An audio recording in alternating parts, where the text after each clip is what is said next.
Hi there. We're back, and we're now looking at legislative power in the Constitution Act of 1867. Section 17, take a look at Section 17.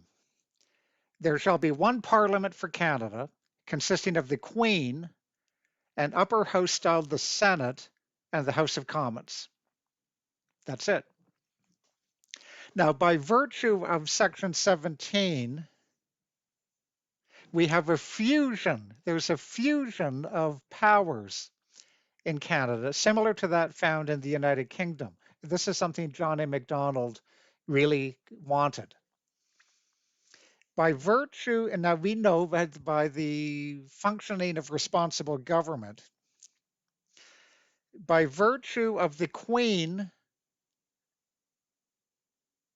representing the executive, following the advice, having to follow the Queen, the Governor General needing to follow the advice of the cabinet as part of responsible government, and the cabinet having to sit and always command the confidence of a majority of the members of an assembly of parliament. Section 17 fuses executive power with legislative power. Now, this is a hallmark of the British parliamentary system.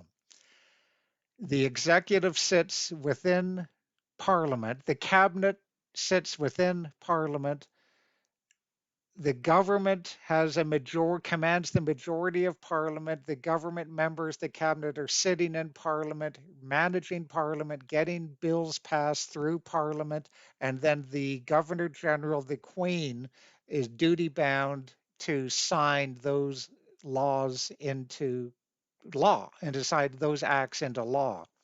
This is a fusion of power, highly different from that found in the American system, where the executive, the president, is independent of the Congress. A president may be elected, the president may represent one party, the Congress may represent the other, and then the two can be at loggerheads with one another. We saw that most recently when Obama was president and the Congress was Republican, the Senate was Republican. So here in Canada, Section 17, that one sentence in Section 17 creates a fusion of power coming from the British parliamentary tradition. Then Section 18, what are the privileges and power of Parliament? Well, it should be no surprise that the powers of the Senate and the House of Commons will be the same as the powers of the House of Lords and House of Commons in the United Kingdom. That these powers may be defined by an act of Parliament in Canada. The Canadian Parliament may further define these powers, but at no point is the Canadian Parliament ever to have more power than held by the British Parliament.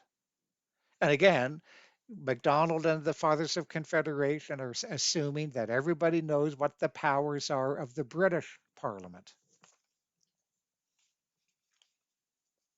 Note here, though, when you're looking at the legislative power of Canada, note that it's found in 4 sections of the British North America Act, the Constitution Act of 1867, and 2 of those sections have been, one of those sections has been repealed. And just a few sentences. Again, the assumption being that people know what the legislative powers of a parliament are. We move on to the Senate. You see that in section 21, there's to be a Senate. It is now 104 members. The senators represent regions, and the key regions are Ontario, Quebec, the Maritime provinces, and the Western provinces. Some of the language here has been amended since 1867 to deal with the admission of these new provinces. So again, the Senate represents regions of Canada. You see in section 23, the qualifications, a senator is to be of 30 years of age, and then on other qualifications, and note section 4, still in law today under the Constitution Act, a senator is to have at least $4,000. That's never been amended. Appreciate $4,000 back in 1867 was a lot of money. meaning that senators would be independently wealthy. Back in 1867, the average annual income was about 260 to $300 a year. So for somebody to have $4,000 of income, of wealth, was to be rich. So the Senate in Canada was to emulate the British House of Lords as understood by John A. Macdonald. Section 24, senators are appointed. They're not elected. They're appointed by the Governor General. But we know now, under the rules of responsible government, an appointment by the Governor General really means, in practice, the Governor General acting upon the advice of his or her cabinet, on the advice of the Prime Minister. So Senate appointments are understood to be in the hands of the Prime Minister. The Prime Minister decides on who he or she wants in Senate, and then the Prime Minister advises, meaning orders, the Governor General to make the appointment. So senators are not elected. To this day, senators in Canada are not elected, they're appointed. And then you see under Section 29, originally they were appointed for life. Now, with reforms in the 1960s, the appointment is until the age of 75.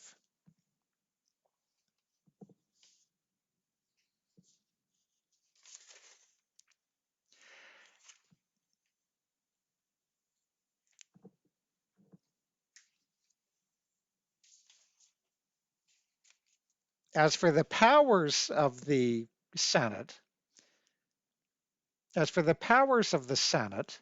you have to look a little in combining section 17 and section 91 that's to come. But section 17 and 91 simply say that for any law to be passed into Canada to become enacted into law, any bill to be enacted into law, it has to be passed in the House of Commons and in the Senate, and then get the royal assent by the Governor General acting in the name of the Queen. So the Senate has to pass every bill that the government is seeking. Any bill has to become law, a bill has to be assented to by the House of Commons and the Senate, and then get royal assent. So the Senate has near equal power to the House of Commons. The appointed Senate has near equal power to the House of Commons. As we'll see when we look at in sections 50, 55, 56, the only additional power the House of Commons has is that any money bill, any budget bill, has to be introduced in the House of Commons first, not the Senate. But we do know that the Senate quickly faded. The Senate, it does not have equal status to the House of Commons. And the Senate quickly faded because it wasn't a democratic body. Senators are not elected. And as we'll see in the future weeks when we look at constitutional conventions, the powers of the Senate quickly faded because they had no democratic legitimacy. So, and that's still to this day, the senators are appointed. It leads to a great debate over the past 20, 30, 40 years about why we have the Senate at all, and should we simply abolish the Senate? There are those who do want to do that, the NDP, that's still official policy of the NDP, but the Senate is still with us. It's never been abolished because it does have that regional component that people are interested in. And as we'll see in the second half of this course, when we're looking at attempted constitutional amendments later on in Canadian history, there's always been an interest not in abolishing the Senate, but making it more effective, making it better. And you can make it better by having it elected. But if it's elected, then you have to find a way to balance the power of the Senate, an elected Senate, to an elected House of Commons. That is stuff that we'll look at in the second half of this course. Just appreciate the Senate is still with us, and it is still controversial to this day.